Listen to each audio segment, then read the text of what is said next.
WHGE 95.3 FM. Coming up, the Open Eye.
Those of us that indulge in or commit intellectual violence don't do so for the pleasure of mental masturbation or ego dipping.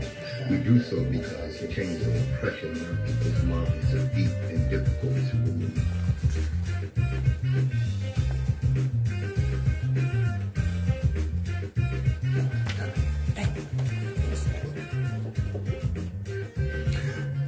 Good morning, my children of the sun.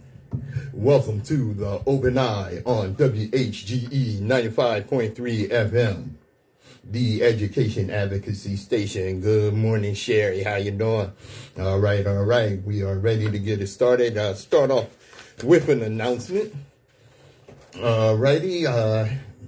See, on Memorial Day, ceremony will be held at the Mount Zion Cemetery.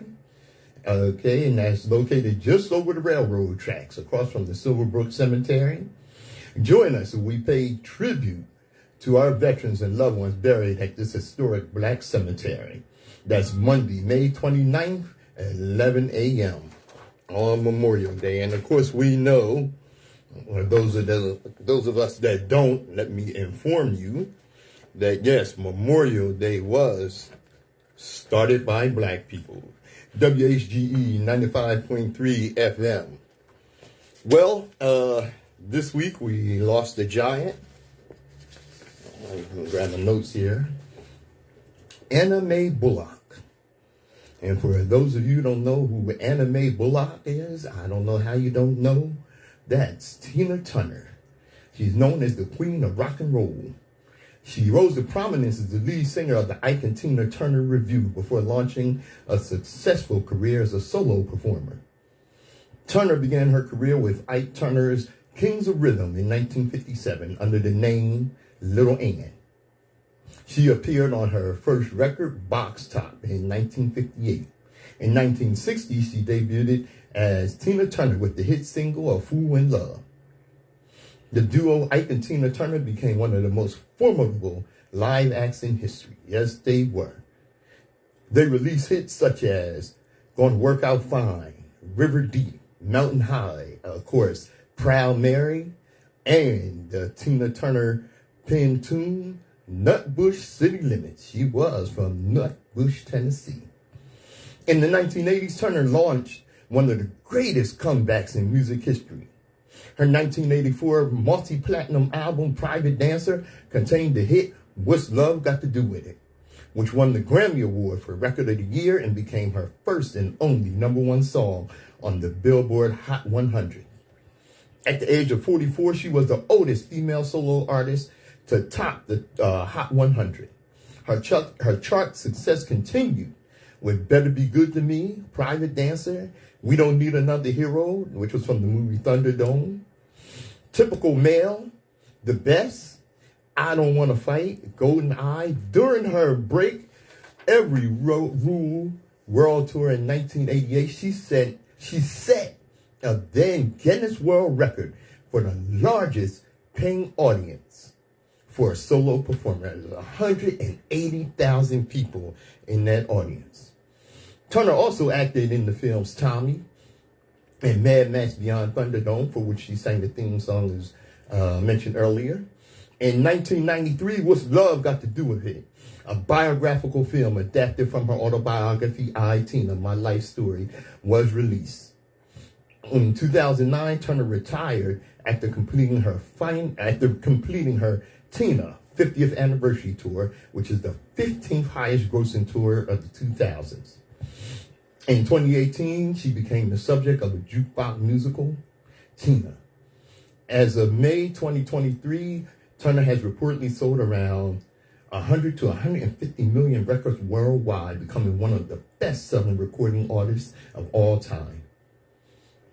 And she received 12 Grammy Awards, which include 8 competitive awards, 3 Grammy Hall of Fame awards, and a Grammy Lifetime Achievement Award. She was the first black artist and first woman to be on the cover of Rolling Stone. Rolling Stone ranked her among the 100 greatest artists of all time and the 100 greatest singers of all time. Tina Turner has a star on the Hollywood Walk of Fame and on the St. Louis Walk of Fame. She was twice inducted into the Rock and Roll Hall of Fame with Ike Turner in 1991 and as a solo artist in 2021. She was also a 2005 recipient of the Kennedy Center Honors and Women of the Year Award. Tina Turner, one of the greatest performers ever. That's right. And now some good news. Yes, indeed, we got some 18 years. They got your ass for 18 years. Oath Keeper founder Stuart Rose gets 18 years for January 6th edition conspiracy. A federal judge said Rose presents an ongoing threat to American history. Stuart Rose, the leader of the far-right Oath Keepers, was sentenced Thursday to 18 years in prison for his involvement in the January 6th attack on the Capitol, the longest sentence handed down to date and the first for a charge of seditious conspiracy. You, sir, present an ongoing threat and a peril to this country, to the republic, and to the very fabric of our democracy, said U.S. District Court Judge Amit Mehta, characterizing Rose as a uniquely powerful driver of the threat to democracy that day. You are smart, you're compelling, and you are charismatic. Frankly, that is what makes you dangerous. 18 years. They got your ass for 18 years. Rose 58 is the first of 14 January 6th defendants, including 9 Oath Keepers, to face sentencing after being convicted or pleading guilty to seditious conspiracy. Oh, slippy, what's going on here, bro? Hold on, we're going to take a quick music break. Let me see here. All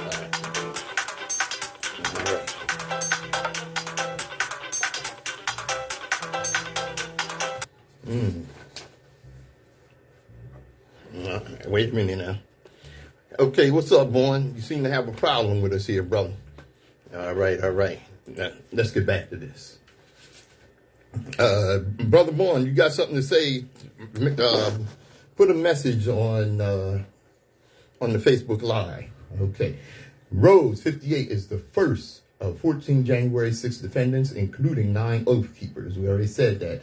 Enrique, who was the national chairman of the far-right prosecutors, say Rose masterminded a weeks-long effort to derail the transfer of power from Donald Trump to Joe Biden. Yes, indeed, 18 years. WHGE 95.3 FM.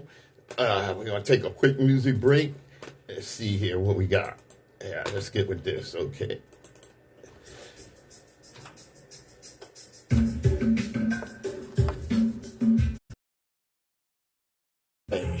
Hey, Steve. Hey, Bessie, how you feeling, sister? Hope you're all right. Okay, let's get back to... Let's get ready to get back here. All right. Yeah, we got a few things to cover. All right, let's get with it. WHGE 95.3 FM, The Open Eye. I'm your host, Third Eye Optometrist, Patrice Gibbs. Sorry for the little interruption there, but we got you. We're getting it in. All right. Let's see. Put that on to the side. Look, fools try to ignore facts, but wise men must face facts to remain wise. Fools refuse to change from their silly ways and beliefs, but the mental flexibility of the wise man permits him to keep an open mind and enables him to readjust himself whenever it becomes necessary for change. That's a quote from Malcolm X. Yes, indeed. Hey, Vaughn, there you go, brother. Okay, what if I told you that the version of history you were taught in school was heavily revised to favor your own nation's agenda, while hiding its crimes, and in doing so, fostered an unrealistic sense of false patriotism used to manufacture your allegiance to a corporate entity masquerading as your government? Because that's what's going on. Okay. Oh, we with you. Sorry about that. Okay. All right. Bring that out a little bit. Bring this a little. Okay. Yes, indeed. Okay. Yeah, that's what we're going. You know, I know a lot of veterans. I work with veterans and what have you. And I had one veteran tell me, yeah, I went in the Marines to fight for our freedoms, for democracy. That's why I went to Iraq. That's why I went to Iran. You know, look. And I told him, you need to look up Smedley Butler, General Smedley Butler, because he explained to us that the military is a sham. That's right, it's a sham. This going over fighting for democracy. You weren't fighting for democracy. You were fighting for somebody, for American corporations to get control of some foreign country's oil or resources. Yeah, that's right. Because when America sees a country that has resources that they want, you know what they say? Oh, you know what? That country needs they need some democracy and justice. That's a hell of a nerve for America. Yeah, that's a hell of a nerve for America to go scanting off to some country talking about they need some democracy.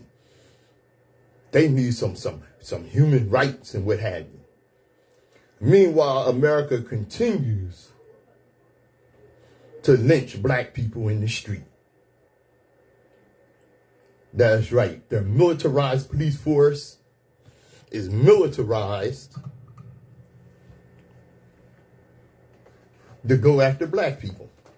Make no mistake about it. And yes, indeed, like Sister Bessie said, America is the biggest gangster. You can believe that. America is run by two crime families.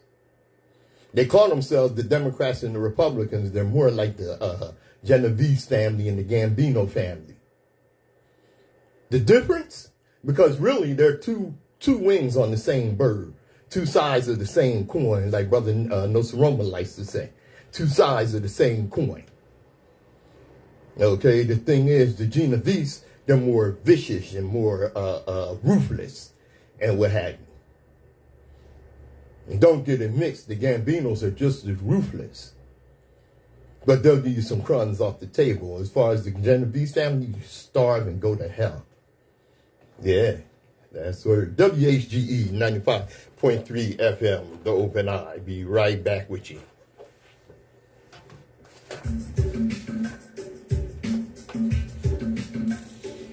All right.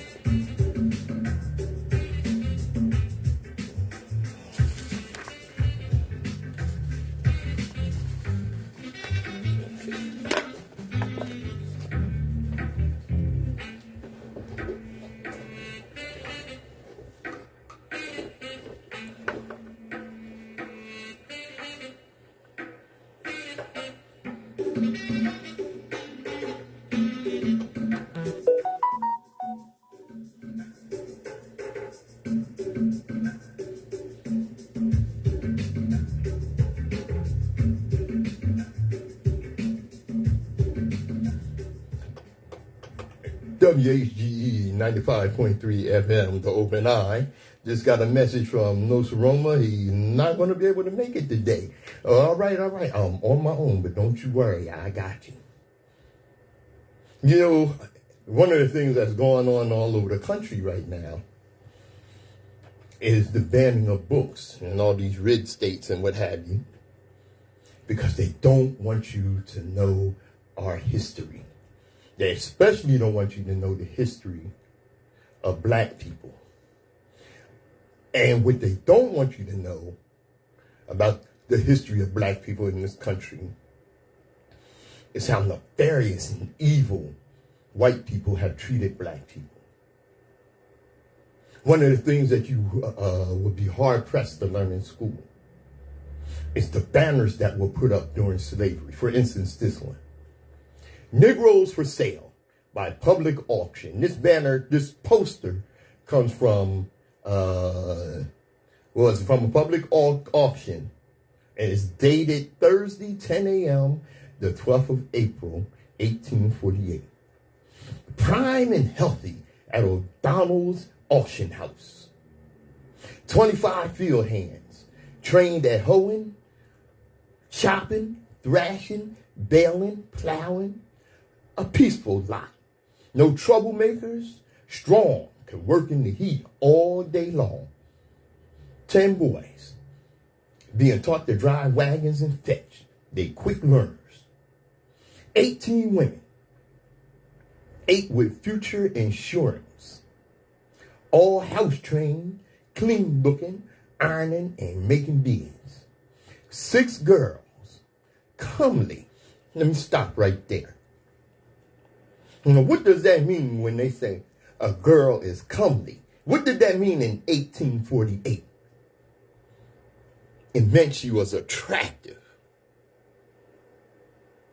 That's what it meant. It meant she was attractive. She was a girl, but she was comely. Okay? Who's this? Oh, can't stay. Oh, okay. Hey. You didn't rush it. Oh, but I'm home. Okay. Yeah, sorry about that. That was a little quick message that came in. But what it means when they say these girls are, listen to this. Listen how they're described. Comely, quiet, budding out, not headstrong and manageable. They were comely and budding out. That means they were ripe for raping. That's what that means. That's why they don't want you to learn our history.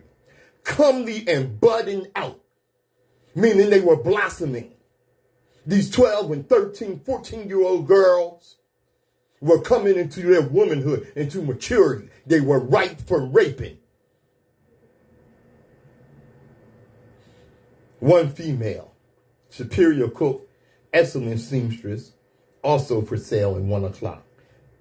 Plow horses, cows, hogs, 1 prime bull, 5 head of goats, and 2 wagons.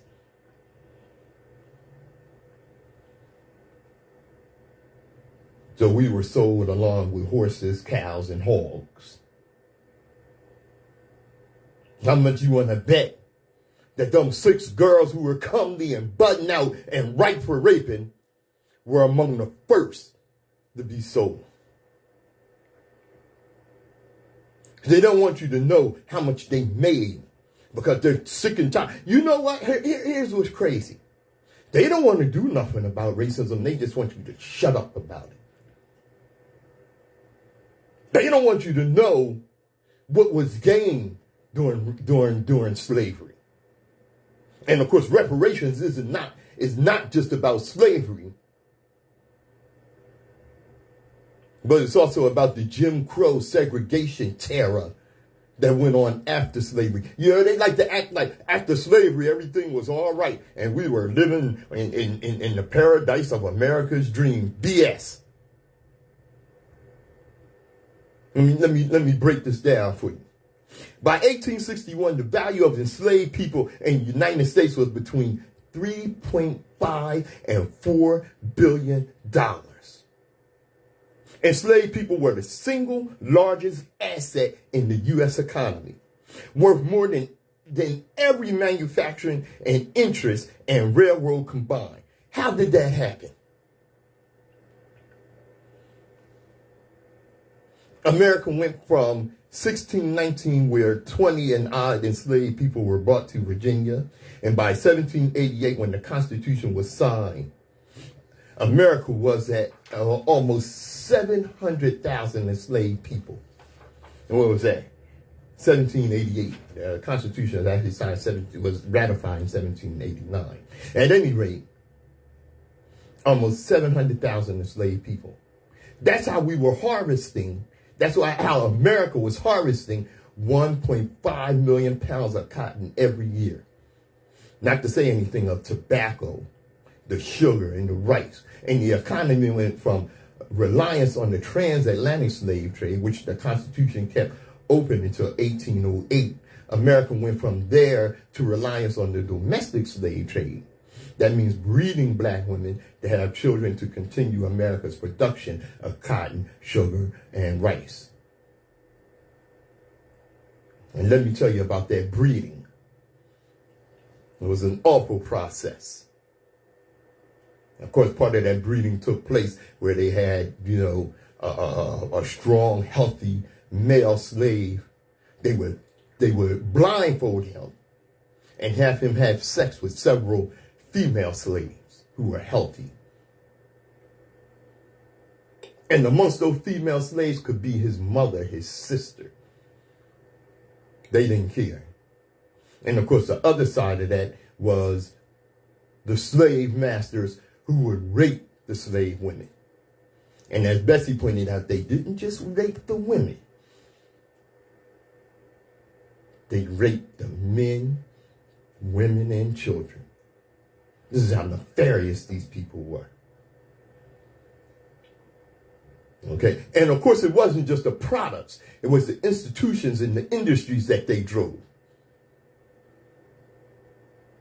Katrina Brown has done an excellent documentary called Traces of the Trade. And she makes a very important point. Remember that, Katrina Brown, look that up. Traces of the Trade, to tell you why cotton was king. Yes, America was enriched in huge amounts by the institution of slavery. But for those who came after slavery saying they had no part in that, understand the vast immigration to the United States was for a reason. Because there were jobs. And there were jobs because America's economy was booming. And America's economy was booming because it had been built on unpaid labor, which you immigrants benefited from. This is the story how America got rich. And if you follow the money, this is where it's going to lead you. Don't you dare tell me a damn thing about we don't deserve reparations. WHGE 95.3 FM. The Open Eye.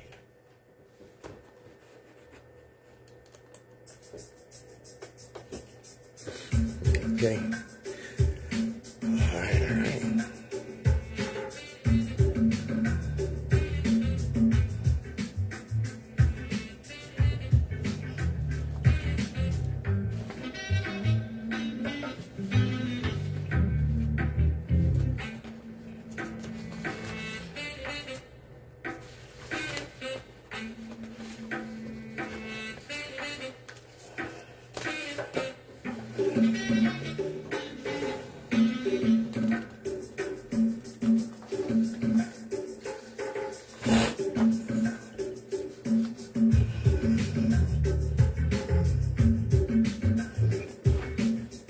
Yeah, I see.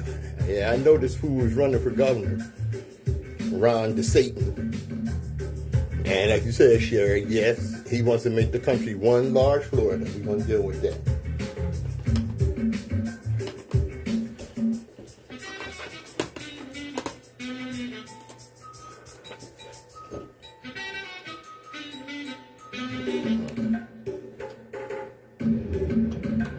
WHGE 95.3 FM, The Open Eye, now streaming online. WHGE953.com, streaming online. The Open Eye on WHGE 95.3. Black people regularly brutalized and murdered by police.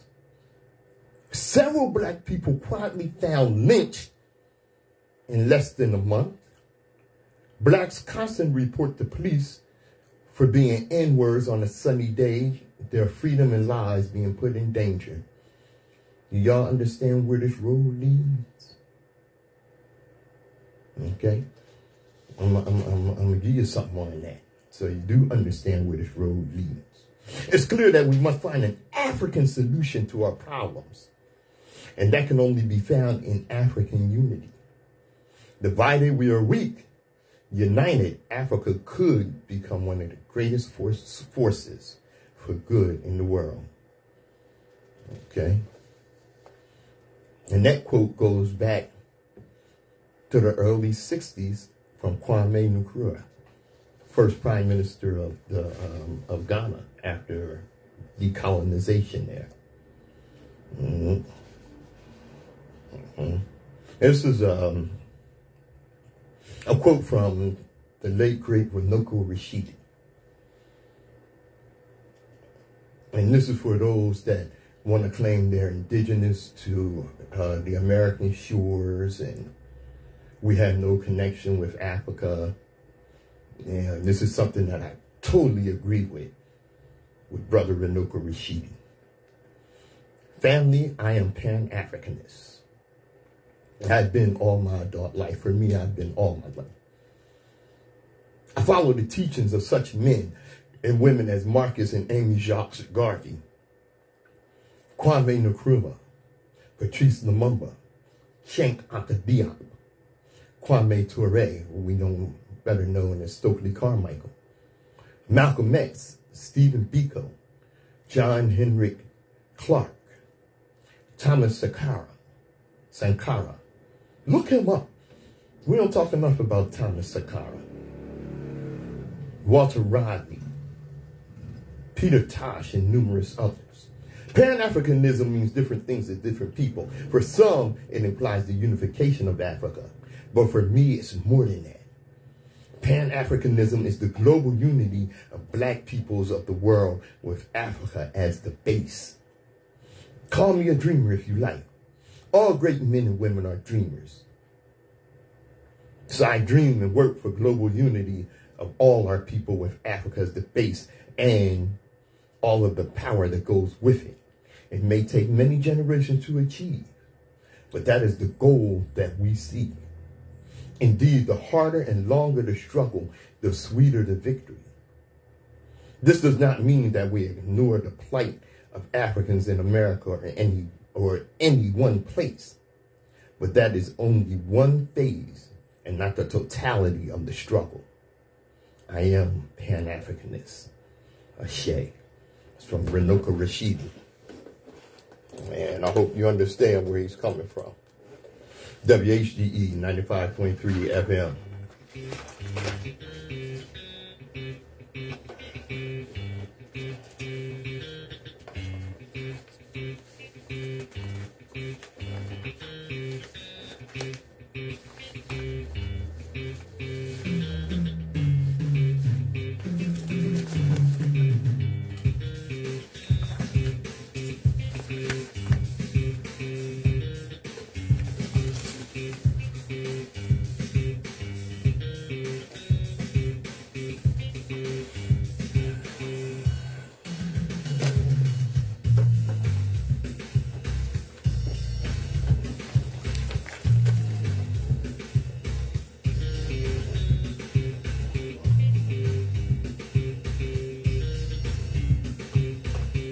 This is your third eye optometrist, Patrice Gibbs, on the Open Eye on WHGE 95.3 FM.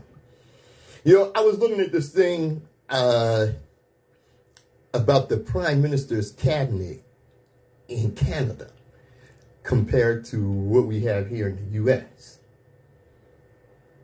A lot of times those in the cabinet in charge of different departments are there because of political favors, not because they're qualified. Okay, Canada doesn't do it like that. You need to take a lesson from them. Just to give you an idea, their Minister of Health is a doctor. Their Minister of Transport is an astronaut. Their Minister of National Defense is a Sikh veteran. Their Minister of Youth is under the age of 45. The average age in the U.S. government is around 50, 60 years old. The damn president, 80 years old, sitting up going to sleep. Halfway senile, can't talk, he can't remember a goddamn thing he said 10 minutes ago. The Minister of Agriculture and Agri-Food is a former farmer. Not some bastard from a GMO corporation looking to grow giant food that's going to give you cancer and filled with all kinds of steroids and crap. Okay, the Minister of Public Safety and Emergency Preparedness was a Boy Scout. The Minister of Innovation, Science, and Economic Development was a financial analyst. Not some clown that doesn't believe in science. The Minister of Finance is a successful businessman. Unlike the fool that you fools voted for, Donald Trump. Oh, well, you voted for him because he's a successful. No, he's not a successful businessman. He's a con man that declared bankruptcy every time his debts overwhelmed him. Sorry ass. The Minister of Justice was a Crown prosecutor and is a First Nations leader, meaning that he's a native indigenous.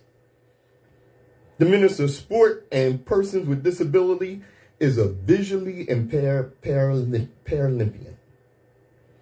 The Minister of Fishery and Oceans and Canadian Coast Guard is an Inuit. Means better known as Eskimo. The Minister of Science is a medical geographer with a PhD. The Minister of Science, or whatever they call it here, the Secretary of Science here, someone that paid off, gave some political favors, big donation. That's how you get unqualified fools running science. The Minister of Immigration, Citizenship, and Refugees in Canada was an immigration critic. There are scientists in the cabinet, and it's made up of 50% women. They're not scared. Like here in America, see, these fools are scared. Now, I got to get to this. Wait a minute, where is it? Okay. All right, before I get around to that. Yeah, maybe I better get to this first. Okay. Right now, America is in a budget fight. Okay. The Republicans don't want to raise the debt ceiling. Of course, this only happens when there's a Democratic president sitting in office and they don't want to approve his budget because they want to cut his budget. They passed a bill in the House, okay, that's the House of Representatives as opposed to the Senate, that cut food stamps, cut Medicare or Medicaid, they cut veterans benefits and all this, and it passed. Now, these are things that help people, and they passed. And not only did they pass the House, these draconian evil bills and what have you, but these sorry bastards cheered that it passed.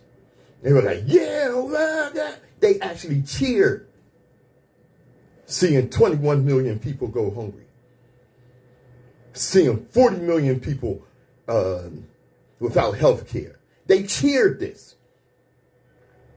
Well, the debt ceiling, it's a crisis. That's a crop. Anybody that feeds into this is like a Charles Lollipop, an all-day sucker. The debt crisis is BS. It's a manufactured crisis, manufactured by a bunch of right-wing hypocrites in the right-wing press. They had no problem robbing America's treasure to give tax cuts to overly rich, greedy corporatists. Where was all this concern when those tax cuts were being done, and America's coffers were raided for greedy, un-American, wealthy bastards who did not produce any jobs, socked away the money in tax shelters and secret Swiss bank accounts. You know how you fix the economy? You know, they try to make it like, you know, this is a complicated thing to do. No, it's not. You have huge, massive investment in the infrastructure and transportation. Excuse me. And of course, this will bring about advances in engineering and science technologies. And most important, provide thousands of jobs, and not just government jobs, but private sector jobs that are always offshoots of major government products. All right? You bring an end to the failed racist war on drugs. The drug war disproportionately, of course, targets minority and poor communities. And black communities, because I don't include us in minority. While the majority of users are white suburbans, and the wealthiest dealers who are also white rarely see jail time. An FBI agent once said, until we go into Congress and the banks and start arresting people, the war on drugs is BS. Oh, just because they legalized marijuana in a few states, including Delaware, for recreational use, doesn't end the war on black people. And in these subsidies and tax breaks for corporations that are already making wealthy profits. But what did they do? They made permanent the tax rates. Permanent. That's just nuts. But this is what they did. These are the nefarious fools that we're dealing with here. Ron DeSantis, or Ron DeSatan, as what's my man's name? The cat on Indisputable. I can't think of his name right now. All right. I was talking about Ron DeSatan, the governor, the racist, Klan fascist governor, Ron DeSatan of Florida, made a weak announcement that he's running for president. This is the most, what do you say, non-personable, nasty, self-centered, narcissistic fool. How in the hell? You know what, Florida? No wonder the NAACP has issued a travel warning to Florida. The National Association for the Advancement of Colored People issued a travel advisory for the state of Florida, calling the state actively hostile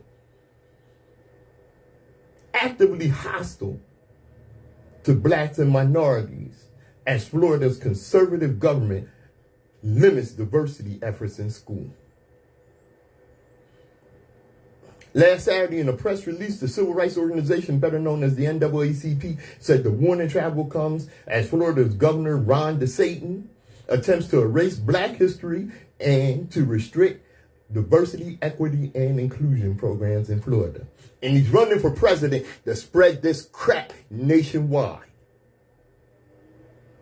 Before traveling to Florida, please understand that the state of Florida devalues, marginalizes the contributions of and challenges faced by African Americans and other communities of color. That's what the advisory said, the travel advisory. And of course, you know, he's instituting all kind of draconian laws and what have you.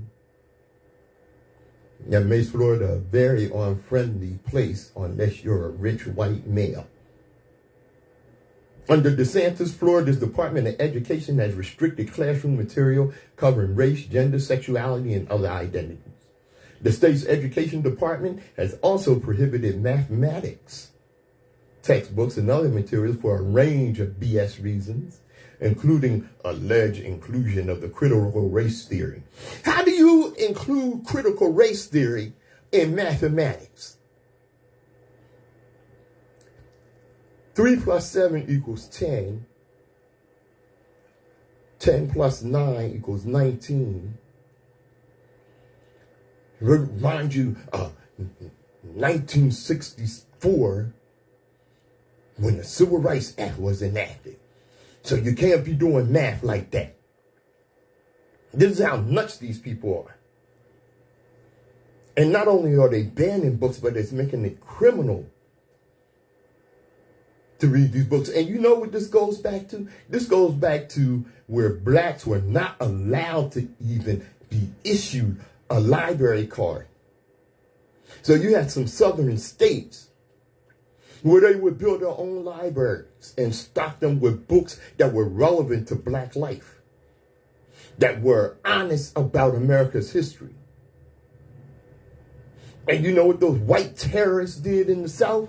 They burned down the libraries, because the last thing they want you doing is learning about them and yourself and the relationship between these nefarious terrorists who visit all kind of violence on our people. They don't want you knowing about that. Too often people who know that book bans and censorships are wrong stay silent. We got to speak up on that, because they're like afraid of causing trouble. They don't want to risk getting involved. And that's how you get ignorant school board leaders like this one I saw that said, well, is slavery evil? That's subjective.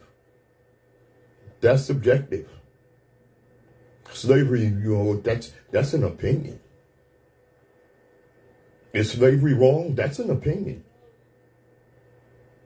So if they're teaching that slavery was not wrong, what's going to stop them from trying to find a way to put us back in chains on the plantation?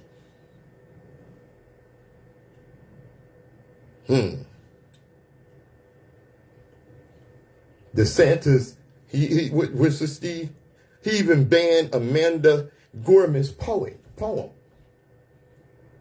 For those of you who don't know, Amanda Gorman was the young lady that read the poem at President Biden's inauguration.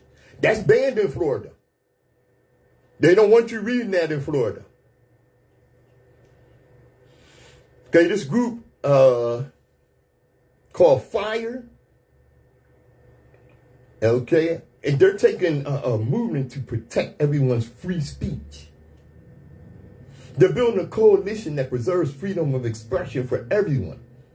The people we agree with and the people we disagree with too. They bought billboards, their public advocacy campaigns, and lobbied officials to reverse book bans. You know where else they did book bans? In Nazi Germany. And I'll tell you something else. I saw a sister, I think she was from Nigeria, and she said she had no connection with African Americans. And she had no connection with African Americans. She had no understanding until she came to America and learned about slavery, Jim Crow, segregation. She said, this was from the sister from Nigeria, she said that most Africans that are educated in Africa don't even know about colonization. They don't even know about the horror that took place in the Congo under Leopold of Belgium. They don't even know about that. They're not taught that because their education is controlled by Europe. Book bans are a threat. And we need to push back against them and promote freedom of speech and artistic freedom. And we can't back down from that because, you know, what was it? One parent that complained about the poem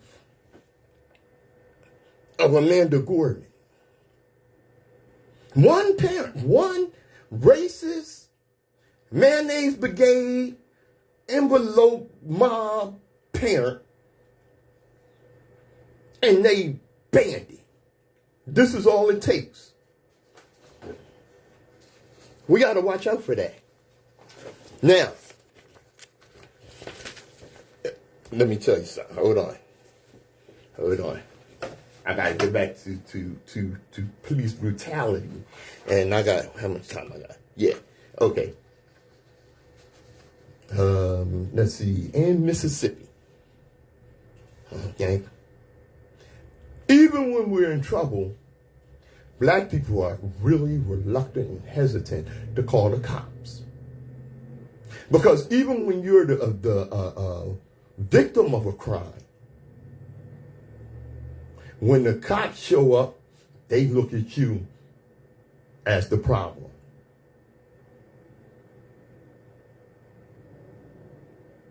Okay? A child who called the police for help was shot instead. It was a child. The cops saw him and saw a threat. It's an 11-year-old boy. And he asked, what did I do wrong? Minutes after he was shot in the chest by a police officer responding to his home. And by the way, that police officer was black. And what I tell you, as long as they got on their uniform, don't get their goddamn pigmentation any consideration. Because they believe in that blue first. According to CNN, the boy called 911 to report a domestic disturbance. Now his family demands the officer be charged. What they did, they put him on administrative leave. Now the boy came out with his hands up because at 11 years old, he had been educated on how police are likely to react to you. What did I do wrong?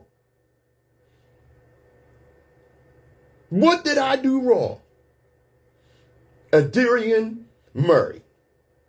He called 911 Saturday after the irate father of another one of his mother's children came home in the wee hours that morning. Murray was afraid for her safety and asked the mother, Nakala Murray, was afraid for her safety and asked the 11-year-old to call the police. When the Indianola police officer arrived to the door, the report says he already had his gun drawn. See, when you carry around a hammer all the goddamn time, everything looks like a nail.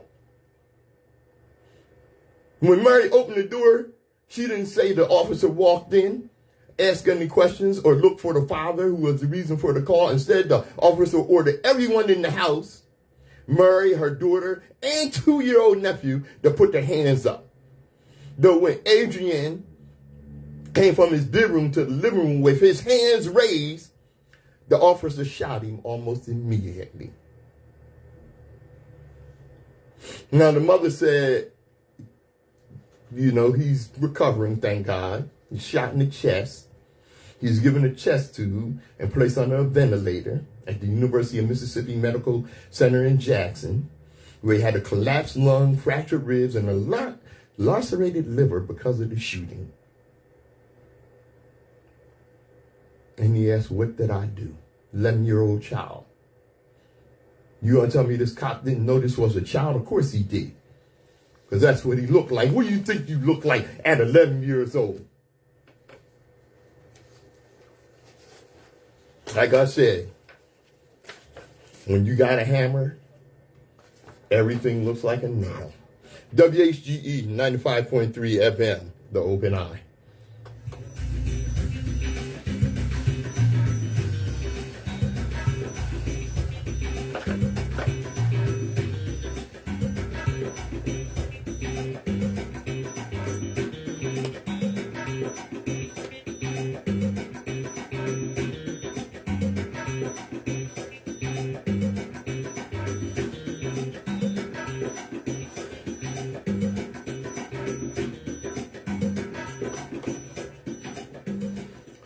It's something that Republicans, the right wing of our political system, who are actually much worse, they're much worse than the Democrats.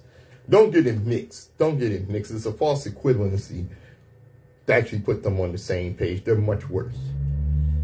And don't get it mixed. Don't think I'm defending the Democrats because I don't have a very high opinion of them. Because they're weak. And a lot of times, the Republicans do things that the Democrats actually agree with. And that's obvious as far as our education goes, because you don't hear many Democrats speaking up about the book banning. about the whitewash history that are placed in books, about Texas supplying the educational textbooks to states across the country. And they're not doing enough to offset the goal. And this is a primary goal for the Republicans. The primary goal of Republicans trying to get control of enough states, okay, to force an Article 5 convention. Wealthy donors and radical right-wing actors are pushing calls for an Article 5 convention in states across the country to reshape the Constitution for their own benefit. See, if they get enough, and it's 34, 2/3 of state legislatures, under Article 5 of the U.S. Constitution, Congress is required to hold a constitutional convention to change the Constitution. And that's what they're trying to do. That means a group of people convening to rewrite our Constitution could be totally unelected and unaccountable. And you know what one of the first things they want to do? Get hip to this. They're going to make it a law. They're going to make it legal that you can be placed in a facility to correct your debt. They'll call it debt correction facilities. You'll be placed basically on a work farm to work off your debt that you couldn't work off because you couldn't get a job, because they're sending all the jobs overseas, because you couldn't get a job because they're what do they call it, technology, using the technology for self-serve takeout or self-serve checkout in supermarkets and other places. And you know the crazy thing about that? These self-serve checkout lines are now asking for tips. Who the hell am I tipping? Ain't nobody in here wait on me. But this Article 5 convention, basically with this ideal of debt correction, because you're in debt and you need to work it off to these corporations, is basically reestablishing chattel slavery.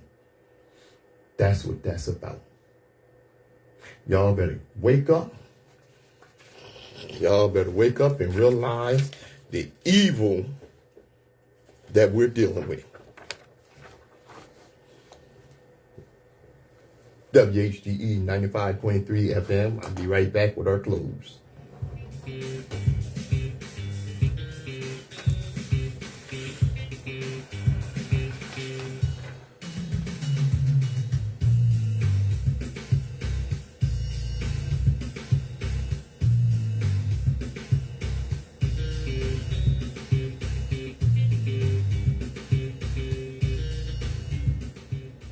You know, and yesterday I was talking to Brother Vaughn, and he mentioned a phone call we had a couple of days before, where his phone kept beeping and this, that, and the other. And he couldn't figure out what was wrong with his phone. Well, we had ended our conversation, you know, half hour, an hour ago, whatever it was. His phone's still beeping. Okay? And his son figured out that his last call was to me, but his phone, even though he hung it up, though we ended our call, was still open. Vaughn said, damn, I think we were tapped. I wouldn't doubt it. Let me tell you something.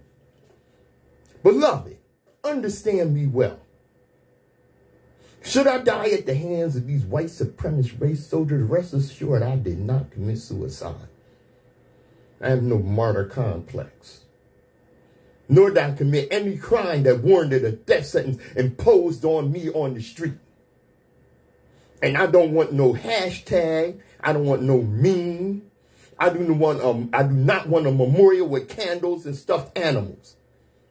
I don't want you to wear t-shirts with my photo on them. I do not want tributes on Facebook or Instagram or Twitter. I do not want a big funeral with my distraught loved ones weeping and moaning. I do not want you to march, protest, or pray.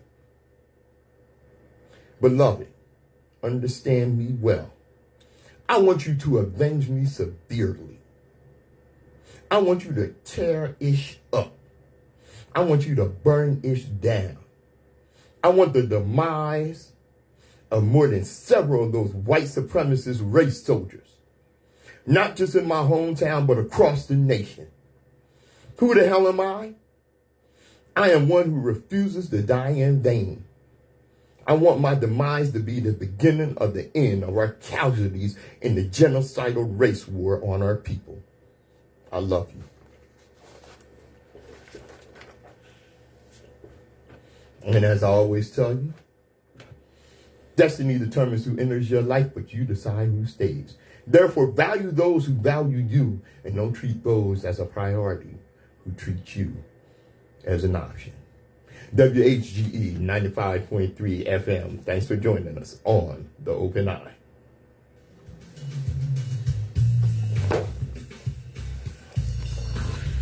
All right. Thank you, everyone, for joining us. I really appreciate you. That's word, Brother Vaughn, big ups. That's word. And as I always tell you, global African supremacy. Because the world was a much better place when the black man ruled.